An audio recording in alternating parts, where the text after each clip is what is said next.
Assalamualaikum warahmatullahi wabarakatuh. La hadrati Sayyidina wa Habibina wa Syafi'ina Muhammadin sallallahu alaihi wasallam wa ila arwahi abaihi wa ikhwanihi minal anbiya'i wal mursalin salawatullahi wa salamuhu alaihi wa alaihim ajma'in wa ala ali kulli wa sahabati wal qarabati wa tabi'in wa tabi'it tabi'in bi ihsanin ila yaumiddin wa ila arwahi walidina wa muallimina wa zawil huquqi alaina ajma'in. Syai'un lillahi lahumul fatihah.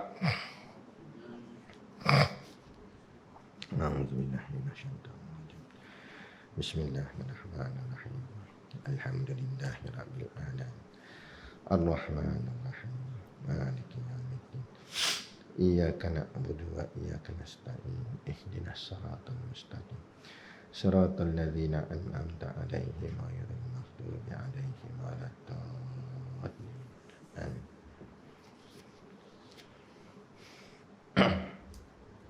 Bismillahirrahmanirrahim. Alhamdulillahi rabbil alamin. Wassalatu wassalamu ala asyrafil anbiya'i wal mursalin Sayyidina Muhammad wa ala alihi wa sahbihi ajma'in. Subhanaka la ilma lana illa ma 'allamtana innaka antal alimul hakim. Rabbi shrah li sadri wa yassir li amri wahlul 'uqdatam min lisani yafqahu qawli. Wala haula wala quwwata illa billahil aliyil azim. Amma ba'd. Alhamdulillah, kita sama-sama panjatkan syukur kehadраtillah Subhanahu wa ta'ala yang dengan limpah dan kurnianya diizin oleh Allah Subhanahu wa ta'ala pada kita pada malam ini untuk kita sama-sama berada di dalam rumah Allah dan dapat pula kita mengerjakan tuntutan yang diperintahkan Allah, yakni solat fardu maghrib secara berjemaah. Dan seterusnya dapat pula kita duduk di dalam majlis ilmu yang juga disebut oleh baginda Nabi SAW dengan panggilan Raudatul Jannah, yakni taman-taman syurga. Maka yang kita harapkan di dunia, Allah izinkan kita berada di dalam taman-taman syurga Allah. Maka harap-harapnya nanti di hari akhirat kelak Allah izinkan kita berada di dalam syurganya yang sebenar, yang hakiki dan abadi, insya-Allah. Amin ya rabbal alamin. Yang saya hormati pengerusi masjid dan seluruh saf kepimpinannya, para imam, para bilal, tok-tok syiak yang tak dapat kita nak sebutkan namanya satu persatu, yang amat-amat disanjungi para asatizah, alim-alim ulama, tuan-tuan guru, ustaz ataupun ustazah yang hadir pada malam ini, mohonlah ditegur kepada hamba yang fakir dalam bidang ilmu ini. Sekiranya apa yang disampaikan dan dikongsikan ada salah dan silapnya, yang kita kasihi ayah-ayah, ibu-ibu, pemuda-pemudi, muslimin dan muslimat yang dirahmati Allah sekalian. Baik, malam ni kita tangguh pengajian kitab kita, iaitu kitab Usul Tauhid, dan kita mengisikannya dengan program yakni berkenaan dengan ceramah Maulidur Rasul. Baik, kadang-kadang kita dengar orang duk sebut maulid, kadang-kadang kita dengar orang duk sebut maulud. Jadi sama ke ada beza? Pastilah ada beza, sebab barisnya berbeza. Quran ni lari kita lain, baca baris lain makna. Panjang pendek pun begitu. Panjang boleh jadi makna lain, pendek boleh jadi makna lain. Sebab tu Quran wajib dibaca dengan tartil, yakni dibaca dengan bertajwid. Mesti hukumnya kena betul. Sebab dia boleh merosakkan makna, boleh melarikan makna asal. Jadi begitu juga perkataan maulid dengan maulud. dua makna yang berbeza. Satu dengan maulid, yakni dengan baris kasrah, baris bawah. Satu lagi dengan maulud, dengan baris dhammah, yakni baris hadapan. Baik, kita pergi maulud dulu. Orang disebut maulud Nabi. Maulud tu artinya baby, bayi. Kullu mauludin yuladu alal fitrah. Setiap bayi yang lahir berada dalam keadaan fitrah. Jadi maulud itu artinya baby ataupun budak lah, bayi yang lahir. Bila sebut maulud Nabi, artinya baby tu Nabi kita, Nabi Muhammad SAW. Bayi tu. Adapun maulid dengan baris kasrah, baris bawah, itu isim zaraf. Kalau kita mengaji ilmu alat, itu dengan zaraf zaman, yakni dengan makna waktu ataupun masa dia. Yakni maulid artinya tarikh kelahiran, waktu kelahiran. Jadi maulid ni lah. Jadi kalau orang tanya mana yang lebih tepat, kedua-duanya betul, tetapi yang lebih menepati maulid. Sebab tu orang sebut Maulidur Rasul. Yang ni yang kita nak sambutnya bukan baby, kan? Bukan baby Nabi, sebab Nabi pun tak ada dah, Nabi wafat dah. Yang kita nak sambut ni ulang tahun, yakni tarikh kelahiran baginda Nabi kita, Nabi Muhammad sallallahu alaihi wasallam. Kemudian ada orang kata bid'ah sambut maulid. Kita pelik tak? Dia kata bid'ah sambut maulid, tapi bila orang panggil dia ceramah maulid, dia pergi. Orang jemput dia ceramah maulid, dia pergi ceramah. Tapi bila orang sambut maulid, dia kata bid'ah. Ni pelik manusia gini. Jadi bid'ah ke tak bid'ah? Tak bid'ah. Dia kata makna bid'ah Nabi tak buat. Nabi buat. Maulid ni Nabi buat. Cuma mungkinlah keadaan tu tak sama macam kita hari ni. Nabi sambut hari kelahiran Nabi. Dalilnya, bila sahabat-sahabat Nabi tanya Rasulullah, "Ya Rasulullah, kenapa engkau suka berpuasa pada hari Isnin?" Maka jawab baginda Nabi SAW, "Kerana hari Isnin adalah hari kelahiranku. Jadi sebab itulah gembiranya aku mengenangkan hari aku dilahirkan, maka aku berpuasa pada hari Isnin." Jadi itu menunjukkan bahawa Nabi menyambut hari kelahirannya. Malah sambutnya Nabi hari kelahiran Nabi tu bukan setahun sekali macam kita duk buat ni. Setahun sekali baru nak sambut maulid Nabi, barulah nak sayang ke Nabi, ingat ke Nabi, buat spanduk berarak sampai nak terkeluar, nak tekak selawat, bagus dah. Tapi sekali tu je. Lepas tu lawan hukum Nabi, lawan perintah Nabi. Tu tak mau. Nabi sambut hari kelahiran Nabi tiap-tiap minggu. Mana tiap-tiap minggu? Setiap kali hari Isnin Nabi sambut. Dan cara Nabi sambut dengan berpuasa. Cara Nabi bergembira ialah dengan taat dan tunduk kepada Allah, yakni dengan berpuasa. Beza dengan kita lah. Kita sambut hari lahir kita tak puasa, makan lagi banyak makan. Siap dengan kek. Kek tu tak apa lagi, sebab kek tu makanan. Kalau beli bahan-bahan dia halal, halal lah, tak ada masalah. Boleh makan, Islam tak larang. Yang pelik tu lilin. Apa jadah buh lilin? Bila saya tanya, dia kata lilin ni ustaz ikut umur, dia kata. Jadi kalau budak umur 3 tahun, 3 batang lilin. Dan kalau budak umur 10 tahun, 10 batang lilin. Dan kalau bapak dia umur 90 tahun, jenuh lilin atas kek. Nak makan kek, makan lilin. Ni merapu, merepek belaka. Tak ada faedah. Kalau kata alasan nak cahaya, lampu penuh dah dalam rumah, nak cahaya ukut mana pakai lilin ni? Kan zaman dulu. Jadi tak payah, tak ada. Tak payah ikut kafir. Jangan apa saja kafir buat kita ikut. Man tashabbaha biqaumin fahuwa minhum. Siapa menyerupai satu kaum, dia datang daripada kaum tersebut. Nabi tak suka. Kita ni ada sama dengan orang kafir. Jangan nampak sama. Dalam hadis yang lain Nabi larang. Larangan ni bukan larangan haram, tapi larangan makruh. Yakni menyimpan misai sahaja. Simpan misai saja, janggut tak simpan.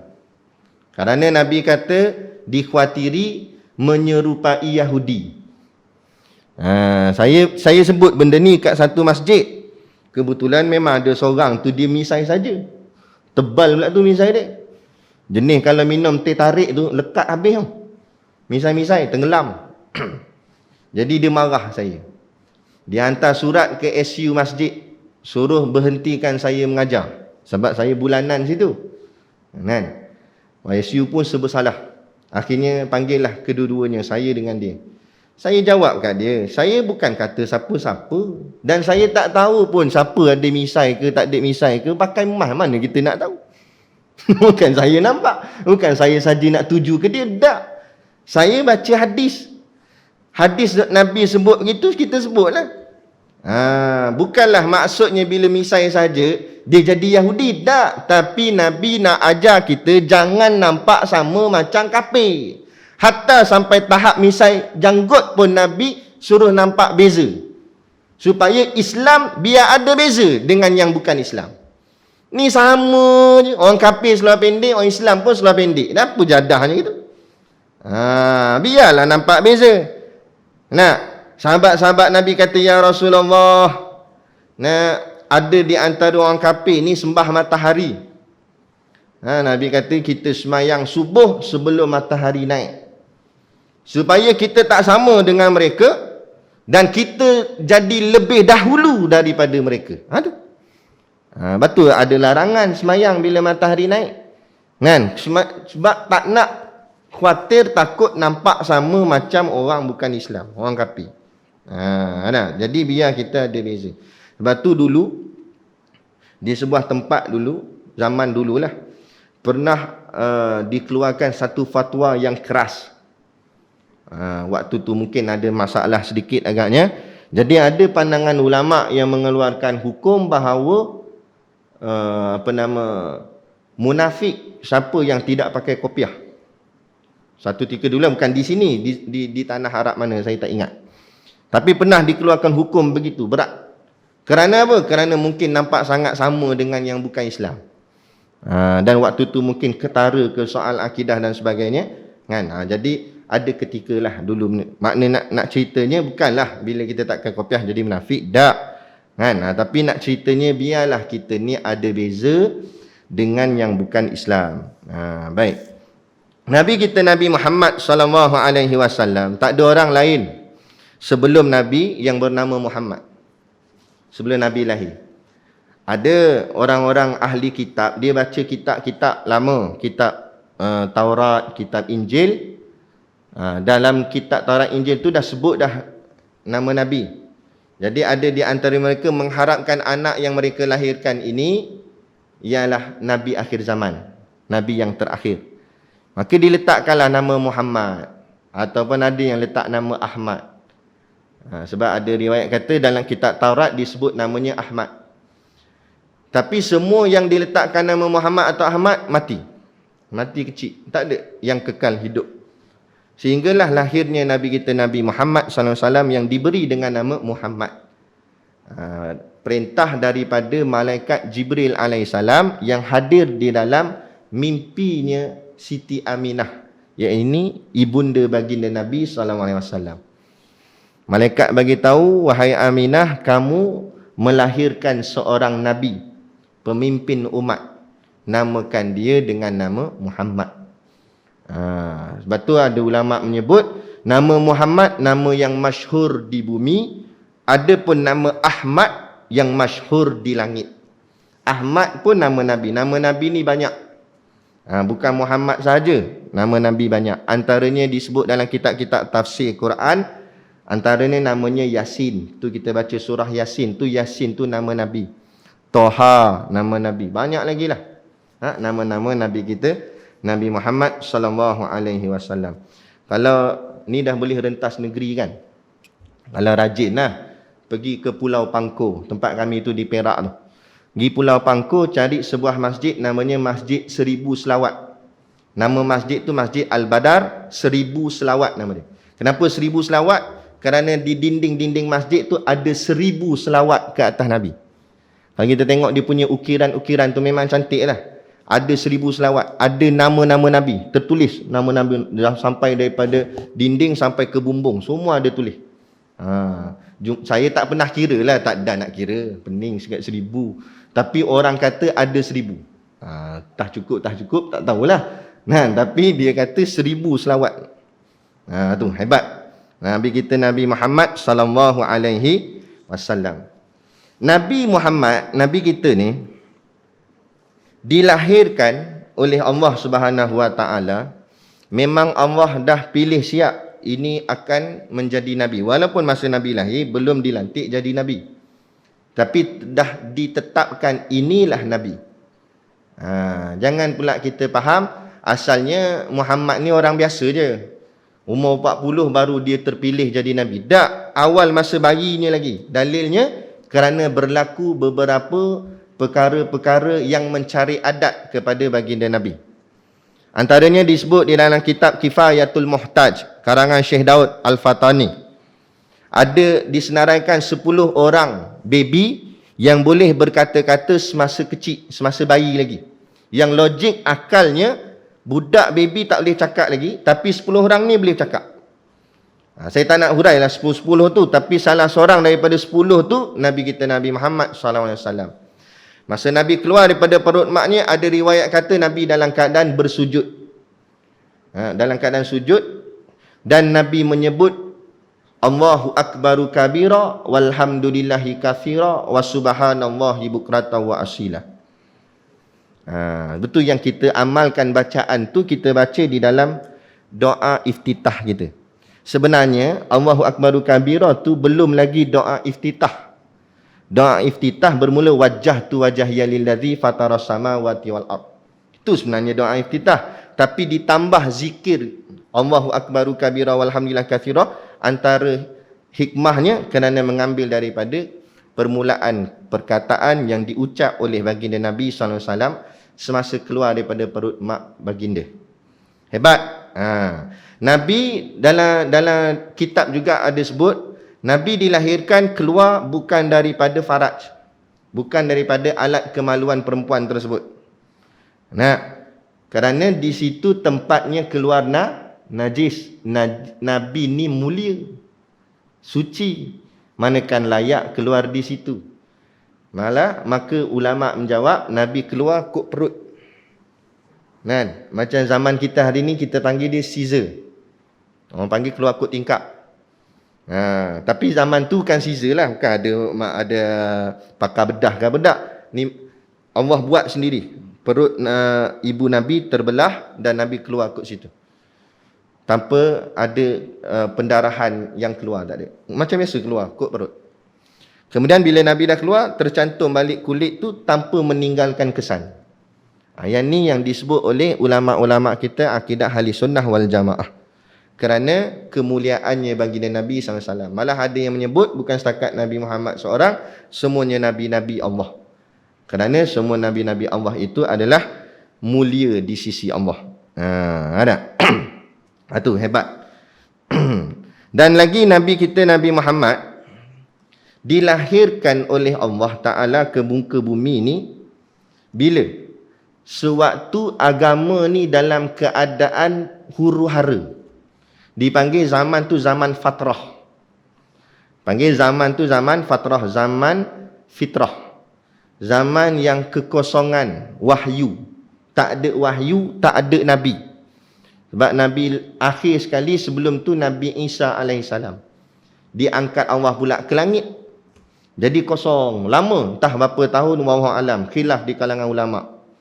Ada ulama' kata lama ni, jadi khilaf. Dan keadaan semakin lama semakin teruk masyarakat umat manusia.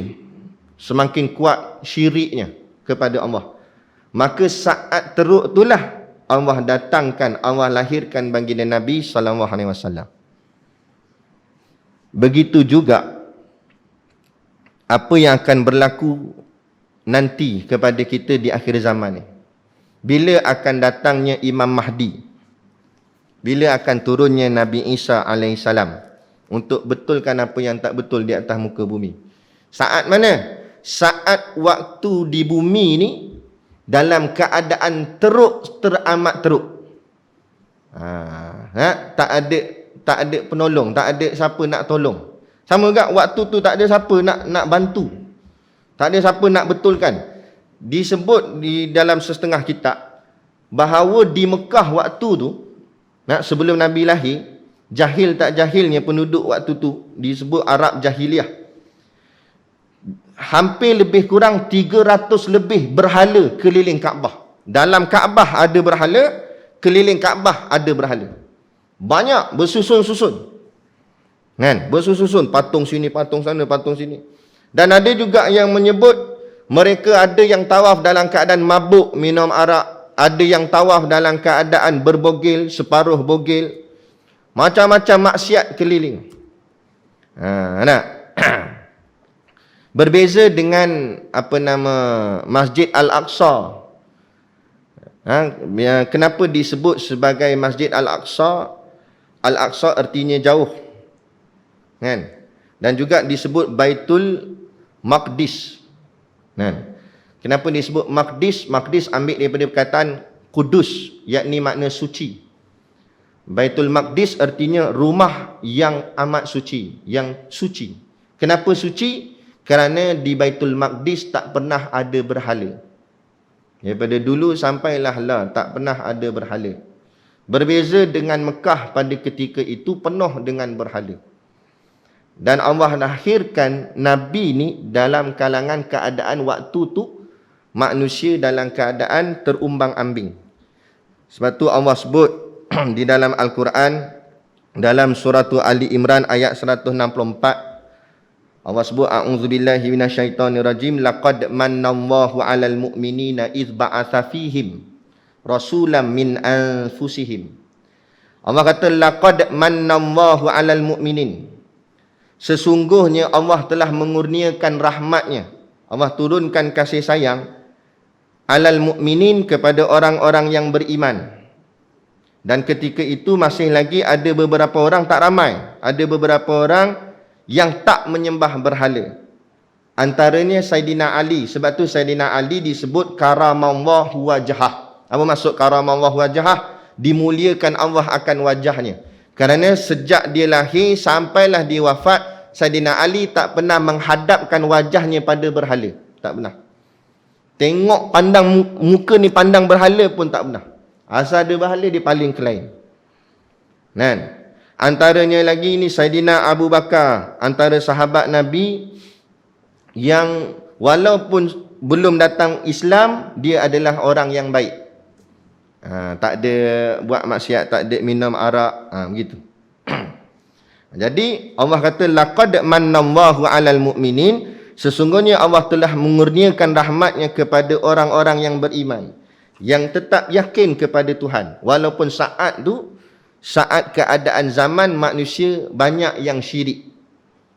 Begitu juga kita di zaman akhir zaman ni, di saat orang lain semua sibuk mengejar dunia, syirik pada Allah, tak kira lah sama ada syirik jali atau syirik khafi, tapi ada taifah, satu kumpulan yang kecil tetap istiqamah duduk di dalam jalan Allah, tetap bersama-sama dengan perjuangan Islam, walaupun menempuhi segala mehnah dan ujian, tribulasi, kesusahan, kepayahan, ugutan dan macam-macam. Kita nanti ni bumi ni bulat. Antara hikmahnya Allah nak cerita, nak maksudkan pada kita ni, dari mana kita datang, di situlah kita akan kembali. Islam akan kembali macam mana Islam bermula. Islam bermula dengan bersusah payah, maka akhir Islam pun akan berhadapan dengan bersusah payah. Kita sekarang sedang mengarah ke arah situ. Nak pegang Islam betul-betul ni bukan senang. Lagi-lagi ni di zaman kita ni. Ya tak? Tak payah jauh lah. Kita nak anak kita hafal Quran. Supaya biarlah ayat Quran ada dalam diri dia. Hantar sekolah tahfiz. Orang kata apa? Bukan orang lain. Kadang adik-beradik kita sendiri. Kak long kita. Hang hantar anak hang ngaji tahfiz. Anak-anak hang jadi apa esok? Nak makan apa? Nak kerja apa? Betul tak? Kita nak ikut Islam. Tak. Akhirnya banyak di antara kita pun terpengaruh. Sebab tu saya nak betulkan mentaliti masyarakat. Ramai orang duk kata, orang duk faham, masuk pondok ke atau masuk tahfiz ni sebab dia nak anak dia jadi ustaz. Tak betul. Jadi ustaz tak jadi ustaz ni bonus. Kebetulan kalau Allah nak bagi, kan? Kalau Allah yang pilih, tak apalah, tak ada masalah. Tapi tujuan sebenar kita hantar anak kita mengaji sekolah agama, ngaji pondok ke, ngaji tahfiz ke atau mana-mana institusi agama, tujuan dia supaya anak tu nanti bila besar jadi orang yang faham agama. Bila faham agama, ikut agama. Anak tak kisahlah mu nak jadi saintis ke, nak jadi doktor ke, nak jadi peguam ke, jadilah apa nak jadi. Tapi jadi kamu tu dengan membawa agamamu, bawa Islam. Tapi apa yang jadi hari ni? Apa jadi hari ni? Belajar ilmu sains, mana ada bahagian agama? Saya cakap saya tahu sebab saya pun masuk juga dulu. Saya belajar engineering 6 tahun, 3 tahun diploma, 3 tahun degree. Tak ada subjek agama langsung, tak ada. Yang ada satu, TITAS nama dia. TITAS tu benda, Tamadun Islam. Belajar bab sejarah, bukan belajar bab fardu ain. Bukan belajar bab sifat 20, akidah. Tak. Bukan belajar bab fiqah, bab semayang, bab taharah. Kan. Bukan belajar bab tasawuf, mencuci hati. Tak ada. Fokus bahagian sains, bahagian engineering, bahagian matematik. Matematik saja 3 kali. Matematik 1, matematik 2, matematik 3. Agama 1 pun tak ada. Paling lah belajar agama secara formal di sekolah, sekolah menengah. Lepas tu ada satu macam, bukan TV lah, tapi dia di YouTube ni. Geng-geng ni lah, media ni. Dia wawancara, rasanya di Kuala Lumpur sebab tengok background bangunan tu macam di Kuala Lumpur. Dia pergi kat Kuala Lumpur tu, dia wawancara orang secara rawak, secara random. Jumpa orang, dia tanya. Ni sempena Maulidur Rasul ni lah. Dia cari orang kita lah, orang Islam.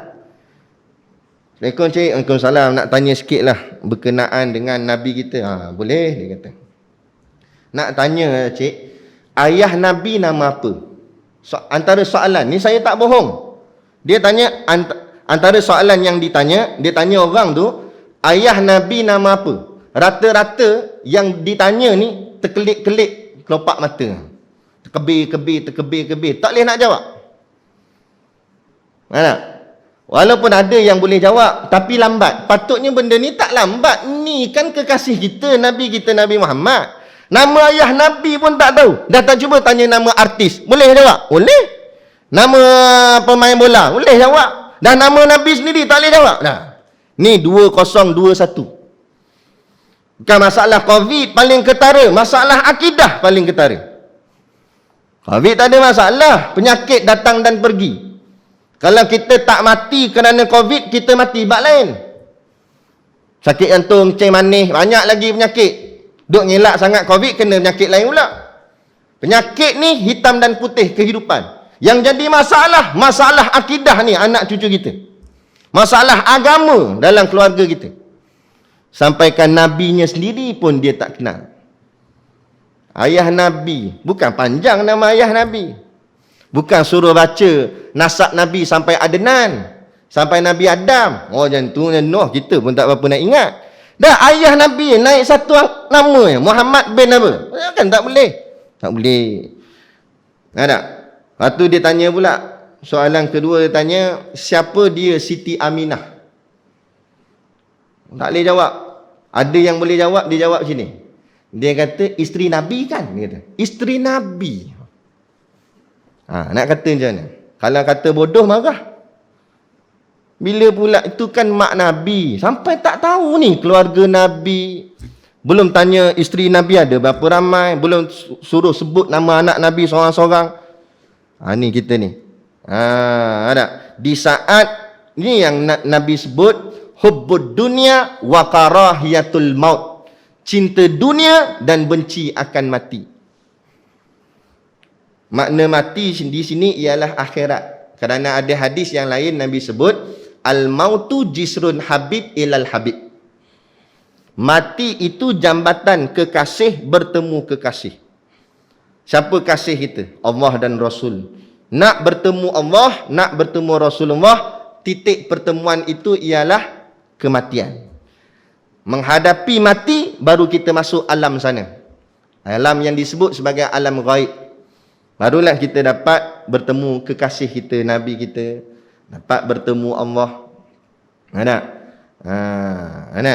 Tapi kalau dunia ni tak, akhirnya terlampau cinta dunia ni sampai takut pada mati, artinya benci kepada nak balik bertemu Allah. Sibuk dengan dunia. Tak cukup kerja siang, tambah kerja malam, overtime. Minta maaf lah kalau terkena. Nah, tak betul. Nah, kuliah terlajak sikit, buat syarat lah. Dah Ustaz, dah. Kerja boleh sampai lajak. Kenapa tak cakap dengan bos? Dah dunia sikit dah. Dunia lebih tak apa. Akhirat tak boleh lebih. Tu bahagian diri kita lah. Kalau macam tu lah tuan-tuan. Kita tanya balik diri kita. Agak-agak pintu syurga nak buka tak untuk kita? Tuan-tuan, syurga bukan barang senang. Bukan barang mudah. Sahabat Nabi, 10 orang sahabat dijanjikan syurga. Yang cakap tu Nabi, bukan orang lain. Nabi cakap 10 orang sahabat ni anak kunci syurga dalam genggaman dah. Tapi adakah sahabat relax-relax dengan agama ni? Tak, lagi bersungguh-sungguh. Lagi angkat pedang, berjuang, berjihad, sanggup mati untuk agama. Nak ceritanya bukan satu benda yang bermudah-mudah. Kemudian Allah kata iz ba'atsa fihim rasulan min anfusihim.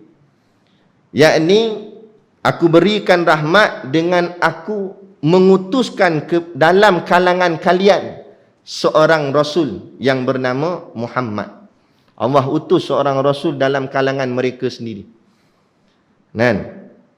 Kalaulah Nabi dilahirkan dalam golongan perkampungan ataupun kawasan masyarakat yang memang masyarakatnya hidup baik-baik, nescaya orang akan kata akhlak Nabi baik disebabkan orang taman dia, orang kampung dia semua baik-baik. Tak.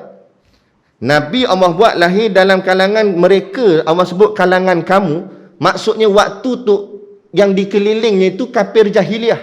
Yang tadi saya sebut berhala penuh, buat maksiat. Di tengah-tengah tu Nabi lahir. Tapi Nabi langsung tak terikut perangai mereka. Bayangkan kalau kita lahir di zaman macam tu, lahir di tengah-tengah zaman penuh maksiat, agak-agak kita boleh bertahan. Tu Allah buat. Nabi lahir waktu tu, Nabi tak terpengaruh. Malah Nabi mulia. Nabi hebat. Kami ngaji dengan Tok Guru di pondok. Tok Guru tanya, kenapa Nabi ni kekasih Allah? Tapi kenapa Allah buat Nabi ni masa dalam perut kandungan ibunya, ayahnya meninggal dunia? Tak ada nak tengok ayah. Tak ada dah ayah. Bila dah lahir, baby besar kot 2 tahun lebih, mak pula meninggal. Ada. Lepas tu dijaga pula atuk pula tak ada lepas tu. Menikah dengan isterinya Siti Khadijah, Allah ambil pula nyawa Siti Khadijah. Pakciknya jaga Abu Talib, pakciknya pun meninggal. Pas seorang-seorang yang dekat dengan Nabi, yang jaga Nabi, semua Allah ambil nyawa. Kalau jadilah di zaman kita hari ni, kita nampak ada seorang budak lahir-lahir, ayah tak ada. Lepas tu bila nak besar sikit, mak tak ada. Lepas tu atuk pula tak ada. Lepas tu pakcik pula tak ada. Kahwin pula, isteri pula tak ada. Kita kata apa orang ni? Kita kata sian dia. Nasib malang. Kita kata. Tapi persoalannya, adakah Nabi ni sian Nabi, nasib malang? Takkan nak cakap itu. Takkan Nabi ni nasibnya malang, sedangkan Nabi ni kekasih Allah. Kenapa Allah buat begitu kepada Nabi? Kerana Allah nak tarbiyah Nabi. Sebelum umurnya lengkap 40 nak dilantik jadi Nabi, Allah tarbiyah Nabi supaya jangan bergantung dengan makhluk. Kita hari ni sebab keliling kita banyak sangat orang, kita rasa kita bermudah-mudah kerana kita langsung tak berpaut pada Tuhan. Bila susah, alah apa, susah ayah aku ada, mak aku ada, kakak aku ada, abang aku ada, pakcik aku ada, habis tok nenek semua disebut. Semua ada nak risau dia. Tapi Allah tarbiyah Nabi. Nak paut dengan ayah, ayah tak ada. Nak paut dengan mak tak ada. Nak paut dengan atuk tak ada. Nak paut dengan siapa? Lah kali Nabi hanya berpaut pada siapa? Hanya Allah saja.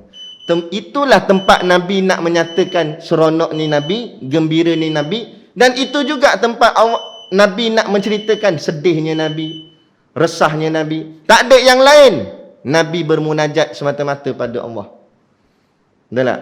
Kita kadang bila senang, kita bersama makhluk. Saat susah, baru nak menadah tangan pada Tuhan. Nah, Nabi tak, susah senang, Allah lah tempat rujukannya, tempat kembalinya. Atau seorang Habib Syekh As-Sagaf, dalam satu sesi kuliahnya dia kata, Nabi ni, hebatnya Nabi tidak diajar oleh mana-mana guru. Nabi tak ada guru. Guru Nabi malaikat Jibril alaihissalam. Malaikat, bukan manusia. Andai kata kalau adanya manusia yang mendidik Nabi, pasti orang akan kata tok guru dia lah lagi hebat sebab dia tok guru. Tak ada siapa lebih hebat daripada Nabi. Sehingga tak ada siapa boleh ajar Nabi. Tapi Nabi lah yang ajar kita semua. Itu hebat baginda Nabi. Yang mendidiknya malaikat Jibril, bukan daripada kalangan manusia. Dan malaikat Jibril pun adalah ambil wahyu daripada Allah. Tu. Kalaulah Allah buatkan Nabi ayahnya masih hidup semasa dia membesar, maka orang kafir mesti akan kata, Muhammad tu dia perangai elok sebab ayah dia jaga dia, ayah dia ajar dia. Tak. Siapa nak ajar Nabi? Ayah Nabi tak ada. Ayah Nabi tak ada. Jadi tak dapat. Begitu juga kenapa Allah jadikan Nabi ni ummi. Tak boleh membaca dan tak boleh menulis. Kerana kalau zaman kita hari ni orang tak ti baca tak ti tulis, kita kata bodoh lah. Tapi adakah Nabi begitu? Tak. Kalau boleh menulis dan boleh membaca, itu akan jadi kelemahan pada Nabi. Kerana orang barat, orang kafir akan kata bahawa Quran itu ciptaan Muhammad. Kerana Nabi Muhammad tu pandai menulis dan pandai berkata-kata, pandai membaca syair-syair lah sebagainya. Tapi hari ni kita dapat lihat betapa indahnya ayat Quran, bukan ciptaan daripada manusia, tapi datang daripada Allah. Itu menunjukkan bahawa Quran bukan rekaan dan ciptaan daripada Nabi kita Nabi Muhammad SAW, tapi datang daripada Tuhan. Pernah tak tuan-tuan rasa jemu ataupun boring baca Fatihah? Ada? Untuk imam, Allahu Akbar, Bismillahirrahmanirrahim, boring lah kata. Tukar sekali baca ayat lain pula, asyik Fatihah. Tak. Berapa kali kita baca? Pada kecil sampailah ke besar. 17 kali sehari kita baca Fatihah. Tak pernah kita rasa boring lah baca Fatihah ni. Tak. Tapi cuba nyanyi lagu yang sama 17 kali sehari. Tak meluat lama-lama. Nyampah aku lagu, asyik-asyik lagu ni, asyik-asyik lagu ni. Sebab apa? Sebab lagu ciptaan manusia. Fatihah ciptaan Allah. Sama macam langit lah. Langit. Cuba tuan-tuan tengok langit. Tuan-tuan pernah ke rasa boring tengok langit? Padahal langit tu sejak kita kecil sampailah kita dah tua, itulah warna biru dia. Awan dia putih. Tak pernah berubah. Malah bukan setakat zaman kita. Sejak zaman Nabi Adam, itulah langit dia. Pernah kita tengok, alah, asyik-asyik langit ni je. Tak ada tukar langit lain ke? Tak. Tapi siling rumah kita, tukar. Tukar berapa kali tukar. Siling zaman dulu siling pun tak ada. Kayu saja. Lepas tu boh siling. Siling petak-petak papan. Lepas tu main siling macam ni pula. Lain kali siling kapur ni jenis straight itu ya. Ada bunga-bunga lah kot tepi. Lain sekarang bunga pun tak mau dah. Petak saja. Kan? Tukar-tukar lah kali dengan bumbung-bumbung tak ada. Maknanya Manusia buat, kita boring. Tengok, tukar. Jap-jap tukar. Jap-jap tukar. Sama juga. Nah, manusia pilih, wakil rakyat tukar tak? Tukar berapa kali tukar. Tukar pun sama juga. Aduh, macam tu juga tukar ni. Macam tu ni. Nah, ada tak puas je 5 tahun sekali minta tukar. 5 tahun sekali minta tukar. Kadang tak cukup 5 tahun, tukar dah. Ada buat macam-macam hal. Tapi pernah tak kita jemu tukar Nabi lain pula. Muhammad je tukar lain pula. Tak, Nabi Muhammad tu lah. Sampai Nabi tak ada dah. Sampai Nabi wafat, masih lagi Muhammad lah Nabi kita. Kekasih kita. Sayangnya kita. Sebab apa? Sebab Nabi Muhammad bukan dilantik manusia, tapi dilantik Allah. Kalau manusia lantik, tak perfect. Nah, tengok manusia lantik ni, wakil rakyat ni. Dia kata pembohong, dia kata.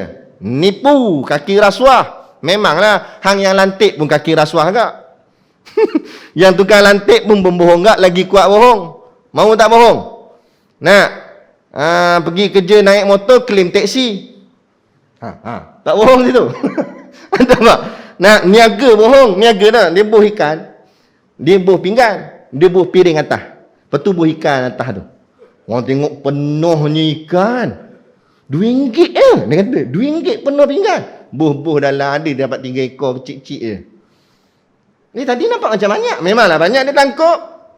Nah, jual buah tembikai, potong-potong, buah dalam plastik merah. Tengok merahnya. Buka bawa balik, buka-buka air plastik. Pudar. Nah, tak ada merah pun. Tawak habiak. Nak. Bohong. Niaga bohong. Dia kata tu kan bohong tak? Tu strategi. Banyak strategi. Nabi jujur. Nabi niaga tak? Cuba tengok Nabi. Pergi bumi Syam. Nabi niaga. Kain koyak. Nabi beritahu. Ni kainnya koyak. Harganya turun sedikit. Sebab kualiti kainnya koyak. Nabi bagi tahu. Begitulah cara agama. Dah. Ni. Dah. Jadi kita ambil iktibar daripada kelahiran baginda Nabi SAW ini bukanlah semata-mata sebagai satu sirah sejarah yang nak kita sebut tiap-tiap tahun. Tetapi kita kena pandang inilah yang pertama sekali, inilah nikmat yang terbesar. Disebut oleh ulama a'zamun nikmah, kan? A'zamun nikmatin ala ibadihi kathiratun. Banyaknya nikmat Allah beri kepada hamba-hambanya, tetapi nikmat yang paling besar yang Allah berikan kepada al-jinni wal insi, jin dan juga manusia, nikmatu Rasulullah sallallahu alaihi wasallam, yakni nikmat dapat jadi umat kepada nabi kita Nabi Muhammad sallallahu alaihi wasallam. Sehingga kan ulama menyebut bahawa malam kelahiran nabi lebih mulia, lebih hebat, lebih agung daripada malam Lailatul Qadar. Walaupun Lailatul Qadar itu disebut di dalam Quran, Lailatul Qadari khairum min alfi syahr. Lailatul Qadar itu lebih baik daripada 1000 bulan. Betul, memang dalilnya begitu. Tetapi timbul satu persoalan, kata ulama. Kalau tak lahirnya Muhammad, kalau tak lahirnya Nabi Muhammad, maka manakan ada malam Lailatul Qadar? Kerana ada malam Lailatul Qadar, adanya Nabi kita Nabi Muhammad sallallahu alaihi wasallam. Kalau tak adanya Nabi Muhammad, tak ada masjid Jamek Kampung Binjai, tak ada. Silap-silap kuil ke apa sini, tahu? Nampak? Kerana adanya Nabi Muhammad lah hari ini kita ada masjid. Kerana adanya Nabi Muhammad, hari ini kita jadi Islam. Hari ini kita pakai jubah, baju Melayu, kopiah, kita semayang, sujud kerana baginda Nabi kita Nabi Muhammad sallallahu alaihi wasallam. Kalau tak, siapalah kita dan di manakah kita? Nah, itu saja. Kalaulah Nabi tak suruh para sahabatnya menyampaikan dakwah ke seluruh dunia, manakan sampai Islam sampai di tanah kita, tanah Melayu kita. Kalau Islam tak sampailah di tanah Melayu kita, apa agaknya agama kita pada hari ini? Renunglah. Dan sahabat nak sampai agama sini ingat senang. Ulama-ulama ingat senang. Macam-macam ujian, macam-macam cobaan. Tak payah kata sahabat, Nabi sendiri penuh pelbagai ujian dalam menyampaikan dakwah agamanya. Dibaling dengan batu, dibaling dengan najis, macam-macam. Lepas tu Kes saya itu, saya sembanglah dengan Tok Guru, minta nasihat. Tok Guru sengih ya. Dia kata, baru report. Tok Guru ISA pernah masuk. Sikit je. Nabi dibaling dengan batu. Dibaling dengan najis. Bila kita nampak di hadapan kita kafir yang benci kepada Islam, itulah jalan perjuangan kita. Betul lah tu jalan tu. Tapi kalau kita tengok yang memusuhi kita dari kalangan alim ulama, cek balik, takut ada silap jalan kita tu, langkah kita tu. Kerana Imam Syafi'i pesan dah. Kamu bergurulah dengan ulama yang tidak disukai oleh orang-orang kafir dan musuh-musuh Islam. Janganlah kamu berdamping dengan ulama yang duduk bersekongkol, sendeng menyendeng dengan orang kafir dan musuh-musuh Islam. Jadi ukuran kita begitu dalam perjuangan. Kita tengok tok-tok guru kita, ada yang difitnah. Betul lah tu. Itulah jalan dia. Jalan perjuangan agama. Inilah sunnatullah, perjuangan agama. InsyaAllah. Moga-moga kita kasih, tanda kita kasih pada Nabi bukan semata-mata kita selawat, sambut maulid. Tapi tanda kita kasih pada Nabi, kita akan sambung perjuangan Nabi ni untuk zuriat anak keturunan kita supaya Islam terus bertahan dalam tanah air kita. Berjuang sungguh-sungguh pertahankan agama.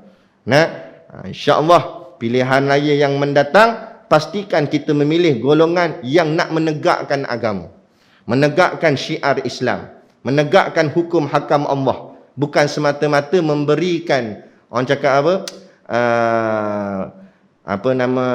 keserokan-keserokan duniawi, janji minyak turunlah, janji itu turun, semua turun. Tak ada yang naik pun. Tapi apa yang dapat? Tak ada apa. Jadi bukan bahagian janjian dunia. Yang kita nak ialah akhirat kita. Biarlah hidup kita ekonomi melambung tinggi pun, paling tidak maksiatnya kurang. Ni tak ekonomi pun melambung tinggi, maksiat pun menjadi-jadi. Tak apa jadi. Tahu dapat? Dunia tak dapat, akhirat pun entah ke mana. Habis. Ni Arab pula ni. Tadi rasa macam nak berhenti. Dengar ni sakit hati pula lagi ni. Arak timah. Lepas tu baru tahu pula ni, Omar pun ada nama. Yang peliknya tu, nama anak saya dua-dua tu. Nama anak saya Muhammad Omar seorang, yang sulung. Yang kedua Nur Fatimah. Dua-dua kena Timah dengan Omar. Asam tu. Nampak? Lampau sungguh puak-puak ni. Jadi kita nak, moga-moga. Tuan-tuan cuba tuan-tuan fikirlah tuan-tuan. Thailand tak ada kilang arak. Singapura tak ada kilang arak. Malaysia 3 biji kilang arak. Siap supply dalam Asia Tenggara. Hebat tak hebat? Ada. Malaysia ada pusat kasino Genting Highland yang bertaraf Las Vegas. Punya hebat tak hebat? Siap? Thailand walaupun tu negara kafir tak ada. Ni negara Malaysia yang dalam perlembagaan sebut perlembagaan yang agama Islam, tiba-tiba ada benda yang diharamkan oleh Rasulullah. Kita kena berjuang, tak boleh duduk diam. Kalau kita diam, seolah-olah kita meredai maksiat yang berlaku di depan mata kita. Disebut oleh ulama syaitan akhras, setan bisu bila kita diamkan kemungkaran yang ada depan mata kita. Buatlah setakat mana kita buat. Paling-paling tidak kita menyokong jemaah Islam. Orang yang nak pertahankan Islam, nak bawa ayat Quran dan hadis ke dalam parlimen, kita sokong orang gini. Kita bantu perjuangan gini. InsyaAllah. Moga-moga negara kita akan dirahmati Allah dan diberikan pemimpin-pemimpin yang nak menegakkan akan hukum hakam agama Allah. Dan sebelum kita semayang Isyak, saya nak mengajak sama-sama mari kita berselawat ke atas Nabi sebagai satu usaha diri kita untuk berselawat ke atas Nabi SAW, tanda kita kasih kepada baginda. Panduan selawat majlis sambutan Maulidur Rasul peringkat qaryah. Bismillahirrahmanirrahim. Jadi kita minta sama-sama kita berdiri sebagai tanda kita hormat kepada baginda Nabi kita, Nabi Muhammad sallallahu alaihi wasallam. Insya-Allah.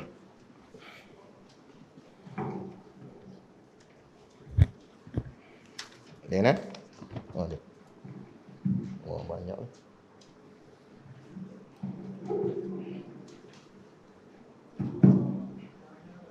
Banyak mic. Selalunya kalau banyak mic ni nak jadi menteri. InsyaAllah. Bismillahirrahmanirrahim. Sama-sama lah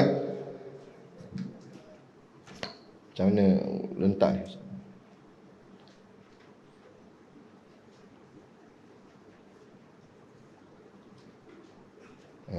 Tak datang. Sallallahu ala Muhammad. Betul. Kadang-kadang banyak rentak. Bismillahirrahmanirrahim. 1, 2, 3. Sallallahu ala Muhammad sallallahu alaihi wasallam. Sallallahu ala Muhammad sallallahu alaihi wasallam. Ya Nabi salam alaika, ya Rasul salam alaika, ya Habib salam alaika, salawatullah alaika, sallallahu ala Muhammad sallallahu alaihi wasallam. Sallallahu ala Muhammad sallallahu alaihi wasallam.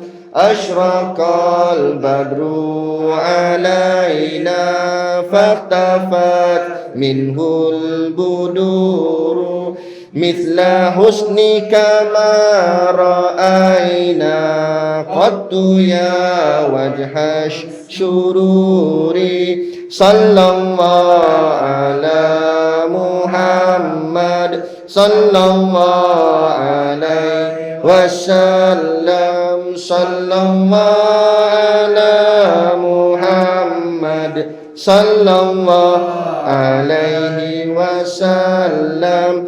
Anta syamsun anta badrun anta nurun fawqa nuri. Anta iksiru wa ghali, anta misbahus suduri. Sallallahu ala Muhammad sallallahu alaihi wasallam. Sallallahu ala Muhammad sallallahu alaihi wasallam. Ya Habibi ya Muhammad, ya arusal khafiqaini, ya muayyan ya mumajjad, ya imam al-qiblataini. Sallallahu ala Muhammad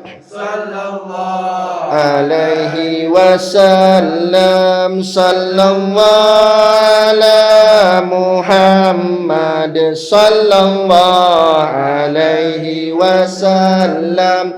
Man ra'a wajhaka yas'ad, ya karimal walidaini. Hauduka safil mubarrad, wirduna yauman nusyuri. Sallallahu ala Muhammad sallallahu alaihi wasallam.